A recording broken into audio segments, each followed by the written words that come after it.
alma e desenvolveram a paranoia do complexo da inferioridade. Deixe ler com os senhores esse texto de Isaías. Quem creu em nossa pregação? Paulo repetiu isso em Romanos. E a quem foi revelado o braço do Senhor? Versículo 2. Porque foi subindo como um renovo perante ele, como raiz de uma terra seca. Ele se refere a Yahshua, a Jesus Cristo, como é conhecido. Diz que ele não tinha aparência nem formosura. Olhamos-no, mas nenhuma beleza havia que nos agradasse. Ele está falando de Jesus. Versículo de número 3. Era o que? Desprezado e o mais rejeitado em Israel, entre os homens. Ele era homem de dores, que sabe o que é padecer, e como um de quem os homens esconde o rosto. Era desprezado e dele não fizemos caso algum. Olha, eu já passei por isso. Isso desencadeou em mim um complexo de inferioridade que me trouxe medo e timidez. E eu quero dizer com toda, como diz os sábios, com toda vênia, eu quero dizer uma coisa para os senhores: isto me fez mal até os 40 anos. Porque essa sensação de desprezo, esse sentimento de ser rejeitado, isto bloqueia. E eu vou lhe dizer uma verdade: o mundo não trata bem os tímidos. Você pode ter um grau de escolaridade admirável, você pode ser um engenheiro, você pode ser um grande psicólogo, mas se você for tímido, eu não colocaria alguém na minha empresa para vender o meu produto se ele tem timidez. Ele desenvolve, por conta disso aqui, ser desprezado e rejeitado, ele desenvolve um complexo de inferioridade. Ele não sabe falar, ele tem medo do que as pessoas vão dizer, ele precisa da aprovação do outro, ele tem medo da opinião do outro. O mundo não te trata bem, você não chega a lugar nenhum, você não conquista, você fica travado, paralisado. Era o que esse homem, gente, eu vou ler de novo, coloca na Bíblia Viva, por favor. Bíblia, volta aqui o versículo 2, eu acho que no 2 já dá para 2, coloca o 1 também, eu não gosto de ler. Aos olhos de Deus, disse o profeta, e nessa tradução, ele era um pequeno ramo, que brotando de uma raiz em terra seca, isto era os olhos de Deus, mas para os judeus, para nós, ele não tinha beleza alguma, não havia nada nele para nos atrair ou para nos agradar. Era esta a visão que os judeus tinham de Jesus Cristo, mas não era a visão que ele tinha dele mesmo.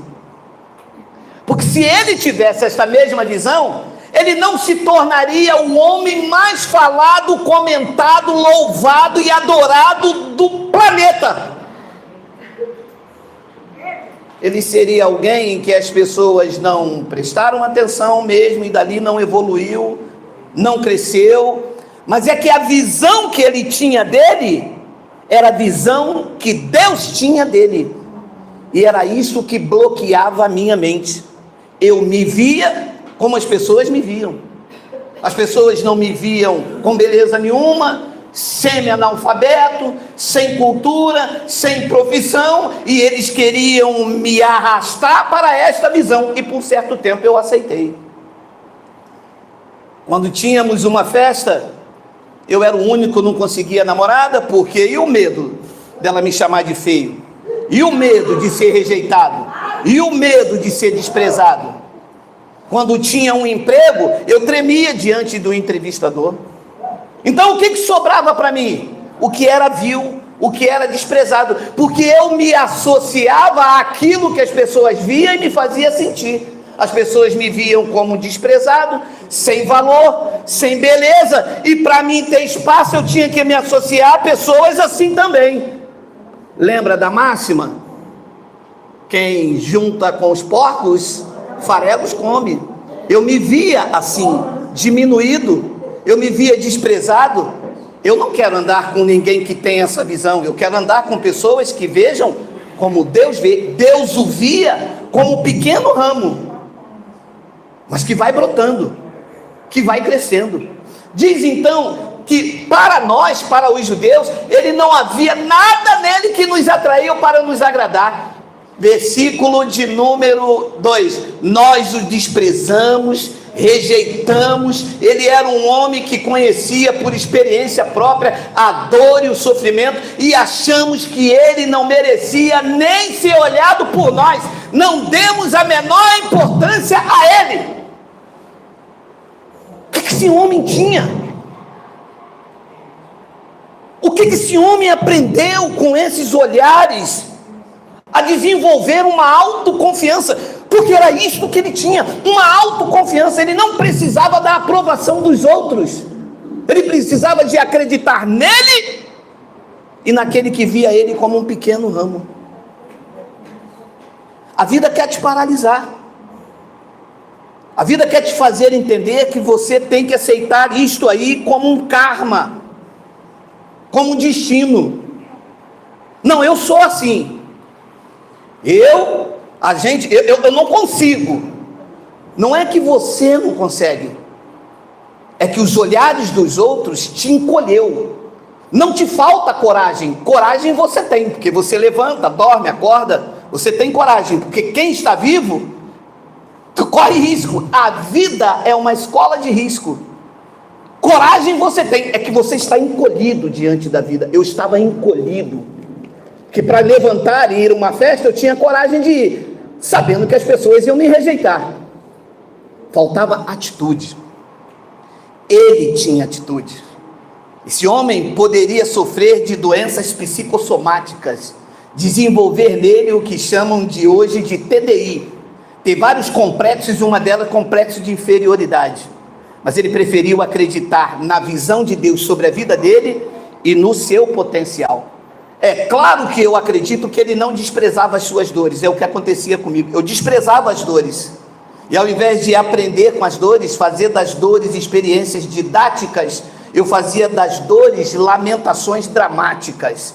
Ninguém me ama, ninguém me quer, eu não vou mais à festa, eu não consigo namorada, eu não consigo um emprego, e você vai dramatizando aquilo que deveriam te dar aulas. Amado, se a vida te trouxe dores, na verdade não foram dores, se você fez dessas dores um aprendizado, foram aulas. A vida te deu uma aula de como você ser o gestor das suas emoções. A vida te ensinou que você não deve parar, porque esse homem não parou. Esse homem tinha tudo. Talvez você me diga, mas ele era Deus. Se eu entrar nesse assunto, você vai se surpreender. Você me diria, Jesus era Deus.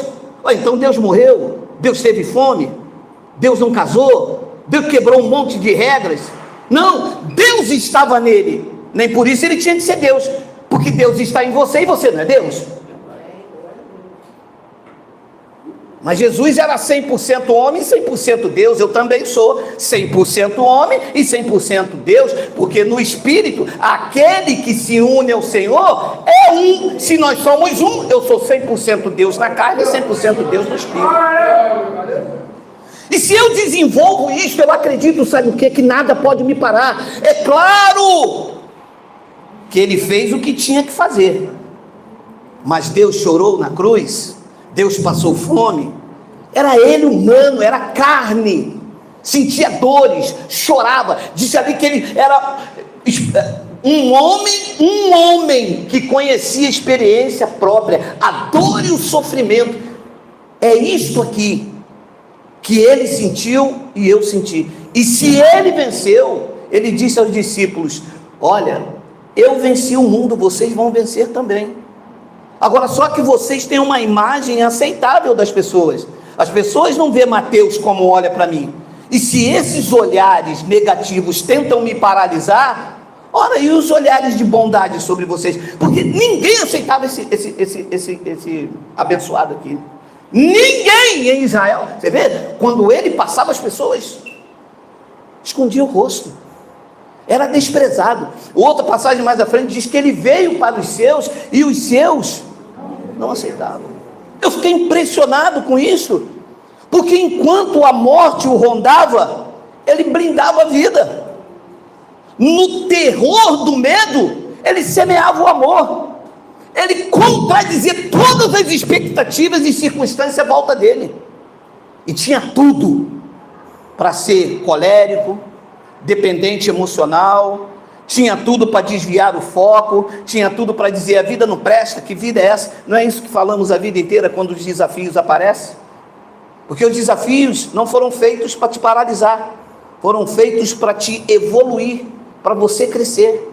Se eu ouvisse a voz do medo, se eu fosse um homem que desenvolvesse o complexo de inferioridade, eu não estaria aqui, mas nem amarrado, que está diante de um público, um homem com uma 4ª série que não sabe falar direito. Eu sofri complexo de inferioridade. Me disseram isso: você não vai chegar a lugar nenhum, você é tímido, você não sabe nem falar, você sabe que isso bombardeia a mente. Mas aqui dentro, eu não precisava da aprovação dos outros. Se o meu filho me ouvisse, eu conquistei um. Se o amigo dele, se a minha esposa, se os meus amigos, se alguém me ouvisse, eu comecei a quebrar isso em mim. Este homem foi um grande mestre. Lá em João, capítulo 11, por favor. Olha aí, capítulo 11. Rolaram então a pedra para um lado. Foi quando Jesus levantou os olhos do céu e disse: Pai, graças te dou ao Senhor, porque me ouviu. Versículo 42. Eu sei que o Senhor sempre me ouve. Sabe qual é o nome disso aqui? Autoconfiança. Você sabe aonde ele está? No meio de pessoas que o desprezam, no meio de pessoas que não aceitam, no meio de pessoas que o rejeitam. Sabe que o complexo de inferioridade diz: ninguém gosta de mim. E se não der errado? Se ele não... Você sabe essas coisas que você tem medo de fazer, mas que você não tem autoconfiança. A vida está te paralisando. E vai ter uma hora que a vida vai dizer: todas as oportunidades passaram e você não abraçou. Está na hora de voltar. Você perdeu tempo. Você está esperando o quê? Mais 10 anos? Mais 5 então? Você já tem 80, está esperando mais 5. O que você está esperando para ser feliz? Talvez você vai me dizer: é porque eu não consigo. Ele conseguiu. Ele foi o maior psicólogo que já passou por esta terra, o maior psicanalista. O livro de João diz que os livros do mundo inteiro não poderiam conter o livro que for escrito sobre ele. Ele nunca escreveu um livro, as bibliotecas não podem conter. Nunca escreveu um louvor, mas as canções de adoração sobre ele são sucesso a vida inteira enquanto durar isso. Ele nunca fez um curso de medicina, mas curou o meu coração quebrantado e contrito. Eu não sei se curou de vocês. Isto era um mestre nato, uma liderança nata. Semeava alegria no meio da tristeza, plantava semente no amor em corações cheios de ódio. Nasceu para liderar, e o mundo disse: não será líder entre nós. Ele disse: eu serei o que eu nasci para ser. As janelas da oportunidade fecharam para mim, mas aqui dentro eu abri a capacidade da autoestima e da autoconfiança. Eu aprendi com o Evangelho a dizer uma frase que quebrou esse complexo de inferioridade: eu sou o que sou pela graça de Deus. Eu sei em quem eu tenho crido e estou certo de que Ele é poderoso para assumir a minha confissão diante da vida. Eu não sou um miserável, eu não sou vítima da sociedade, eu sou filho da luz, eu sou filho de Deus. Eu tenho autoconfiança, e nesta autoconfiança eu ajusto as minhas emoções, porque eu quero viver o melhor desta terra a partir de mim. E não adianta eu falar eu quero o melhor, se eu não sou o melhor, se eu não sou o gestor das minhas emoções.